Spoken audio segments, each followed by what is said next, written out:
যদি মই কওঁ মা সীতাৰ প্ৰকৃত পিতৃ ৰাৱণ নিজেই আছিল, যদি কওঁ ৰাৱণৰ 10টা মূৰ নাছিলে, ৰাম সেতু বনোৱাত ৰাৱণে ৰামক সহায় কৰিছিল, আৰু যদি কওঁ ৰাৱণৰ মৃতদেহ আজিও এটা গুহাত আছে, আপুনি বিশ্বাস কৰিবনে? নমস্কাৰ, মই প্ৰণামী অঞ্চল চিকিৎসালয়লৈ স্বাগতম জনাইছোঁ। প্ৰহেলিকা।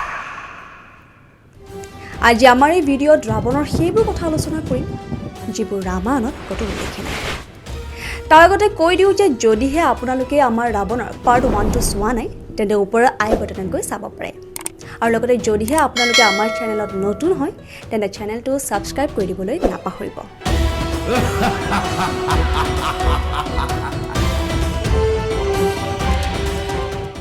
ৰাৱণ সীতাৰ পিতৃ আছিল আৰু নিজৰে কন্যাক হৰণ কৰি বন্দী কৰি ৰাখিছিল ৰাৱণে।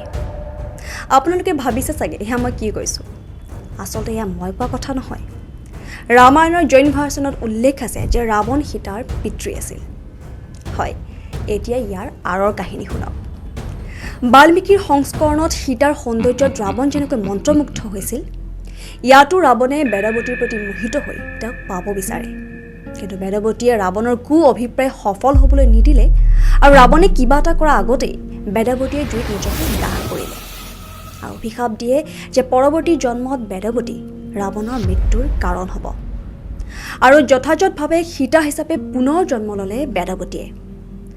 সংঘদাসৰ জৈন সংস্কৰণৰ ৰামায়ণত বাসুদেৱিনী নামেৰে ৰাৱণৰ কন্যা হিচাপে সীতাৰ জন্ম হয়।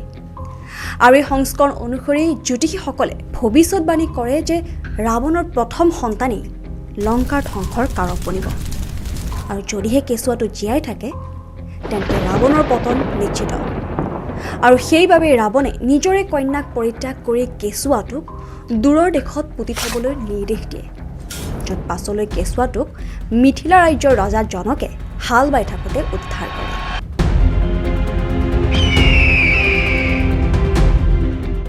আমি সকলোৱে জানো ৰাৱণৰ 10টা মূৰ আছিল। কিন্তু ৰাৱণৰ 10টা মূৰ কিয় আছিল?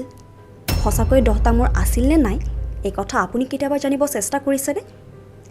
ৰাৱণৰ 10টা মূৰক লৈ বিভিন্ন ধৰণৰ কাহিনী পোৱা যায়। প্ৰথমে মই কাহিনীকেইটা কৈ ল'ব বিচাৰিছোঁ। তাৰে প্ৰথম কাহিনী মতে, এবাৰ ৰাৱণে নৰ্মদা নদীৰ পাৰত ভগৱান শিৱক সন্তুষ্ট কৰিবলৈ ঘোৰ তপস্যা কৰিছিল। আৰু ভক্তিভাৱত ভগৱানক সন্তুষ্ট কৰিবলৈ ৰাৱণে নিজৰ মূৰটো কাটি মহাদেৱক অৰ্পণ কৰিছিল। কিন্তু যেতিয়াই তেওঁ এটা মূৰ কাটে, আন এটা মূৰ ওলাই আহে। আৰু প্ৰতিবাৰে তেওঁ তেনে কৰা সময়ত আন এটা মূৰ পুনৰ বাঢ়ি আহে। আৰু এনেদৰে কৰি কৰি কৰি কৰি ৰাৱণে 10টা মূৰ কাটি মহাদেৱক অৰ্পণ কৰে। আৰু এই তপস্যাত সন্তুষ্ট হৈ মহাদেৱে ৰাৱণক 10টা মূৰ পুনৰাই প্ৰদান কৰিলে, যিবোৰ তেওঁ বলি দিছিল।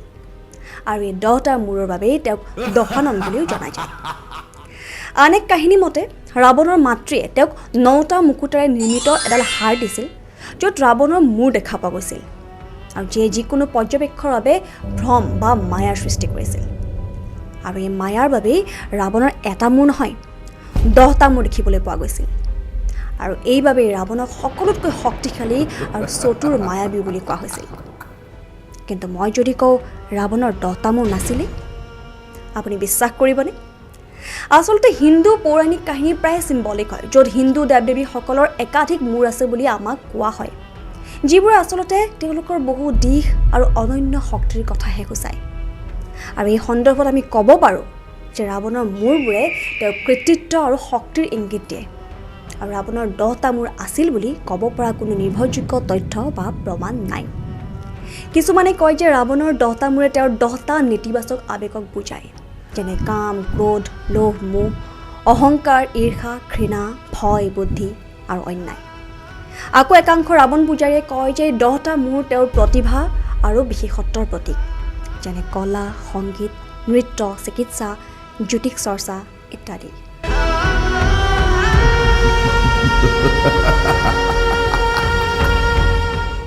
ৰাৱণক পৰাস্ত কৰিবলৈ শ্ৰীৰামক এখন দলঙৰ প্ৰয়োজন আছিল, যাৰ দ্বাৰা তেওঁ সাগৰৰ সিপাৰে লংকালৈ যাবলৈ পাৰে। যেতিয়া হনুমান আৰু তেওঁৰ সেনাই লংকালৈ যাবলৈ পুল বনাই আছিল, তেতিয়া তেওঁলোকক মহাদেৱৰ আশীৰ্বাদৰ প্ৰয়োজন হৈছিল। আৰু ইয়াৰ বাবে তেওঁলোকে ৰামেশ্বৰমত এখন যজ্ঞৰ আয়োজন কৰিলে, যিখন কেৱল এজন জ্ঞানী ব্ৰাহ্মণেহে কৰিব পাৰে। আৰু মই আগৰ খণ্ডত কৈছিলোঁ যে ৰাৱণ আধা ব্ৰাহ্মণ আৰু আধা অসুৰ আছিল।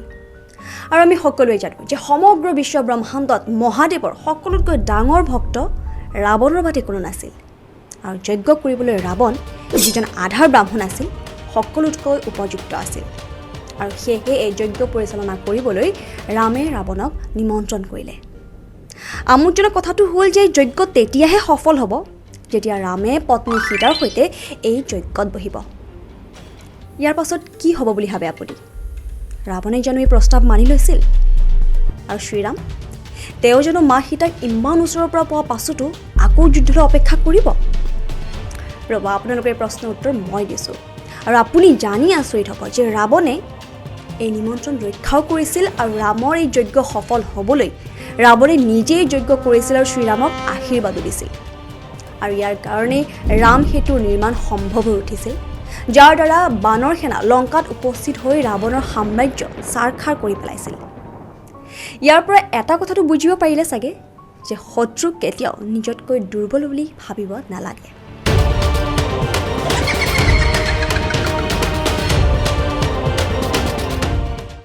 কোৱা হয় যে ৰাৱণৰ মৃতদেহ আজিও এটা গুহাত সুৰক্ষিত হৈ আছে।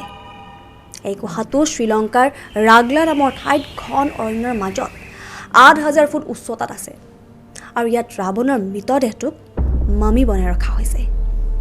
কোৱা হয় যে ৰাৱণৰ শৰীৰত এটা বিশেষ ধৰণৰ প্ৰলেপ দি ৰখা হৈছে, যাৰ ফলত হাজাৰ হাজাৰ বছৰৰ পাছতো শৰীৰটো যাতে ভালদৰে সংৰক্ষিত হৈ থাকে।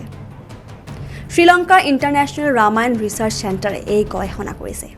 আৰু এই গৱেষণা অনুসৰি বহুলোকে দাবী কৰিছে যে তেওঁলোকে ৰাৱণৰ মৃতদেহ দেখিছে, যিটো ১৮ ফুট দীঘল আৰু ৫ ফুট বহল এটা কাস্কেটত ৰখা হৈছে। কোৱা হয় যে নাগকুলে সেই স্থানত পহৰা দি আছে। আৰু স্থানীয় লোকৰ অনুসৰি আন জীৱ জন্তুৰ সৈতে হিংস্ৰ সাপেও ৰাৱণৰ মৃতদেহটোক পহৰা দিয়ে। আৰু এইটোৱে হয়তো কাৰণ যে বহুতে এই ঠাই বিচাৰি যাবলৈ সাহস নকৰে। বিশ্বাস কৰা হয় যে ৰাৱণ বধৰ পাছত ৰামে ৰাৱণৰ মৃতদেহ শেষ ৰীতি নীতিৰ বাবে তেওঁৰ ভাতৃ বিভীষণৰ হাতত অৰ্পণ কৰিছিল। কিন্তু বিভীষণে ৰাজ্যভাৰৰ দায়িত্ব গ্ৰহণ কৰাৰ খৰখেদাতে ৰাৱণৰ মৃতদেহটোক তাতে এৰি যায়, আৰু যাৰ বাবে ৰাৱণৰ অন্তিম সংস্কাৰ কৰা নহ'ল। কোৱা হয় যে ইয়াৰ পাছত নাগলোকৰ লোকে ৰাৱণৰ মৃতদেহটোক লগত লৈ যায়। তেওঁলোকে বিশ্বাস কৰিছিল যে ৰাৱণ পুনৰ জীৱন্ত হৈ উঠিব, যিটো হৈ নুঠিল। আৰু সেইবাবে তেওঁলোকে ৰাৱণৰ মৃতদেহটোক সুৰক্ষিত কৰি ৰাখিবলৈ এটা কাস্কেটত ভৰাই এটা গুহাৰ ভিতৰত সুৰক্ষিত কৰি ৰাখিছিল। অৱশ্যে পূৰ্বতে উল্লেখ কৰা ৰাৱণৰ মৃতদেহ থকা গুহাটো ৰাগলা নামৰ ঠাইত অৱস্থিত বুলি কোৱা হয় যদিও এই বিশেষ ছাইটটো ইণ্টাৰনেটত বিচাৰি পোৱা নাযায়। কিন্তু ইয়াৰ কিমানখিনি আচলতে সত্য? সঁচাকৈ শ্ৰীলংকাত এনেকুৱা ঠাই আছেনে য'ত এতিয়াও ৰাৱণৰ মৃতদেহ এটা কাস্কেটত পৰি আছে? সঁচাকৈ ৰাৱণ পুনৰ জীৱন্ত হৈ উঠিব নেকি? আপুনি কি ভাবে? আমাক কমেণ্ট কৰি জনাব। আশা কৰিছোঁ আপোনালোকে ভিডিঅ'টো চাই ভাল পাইছে, আৰু যদি ভিডিঅ'টো চাই ভাল পাইছে then do like, share and subscribe to our channel. আৰু এনেধৰণৰ সত্য ৰহস্যময় কথা জানিবলৈ চাই থাকিব প্ৰহেলিকা, দ্য আনচল্ভড চিক্ৰেটছ।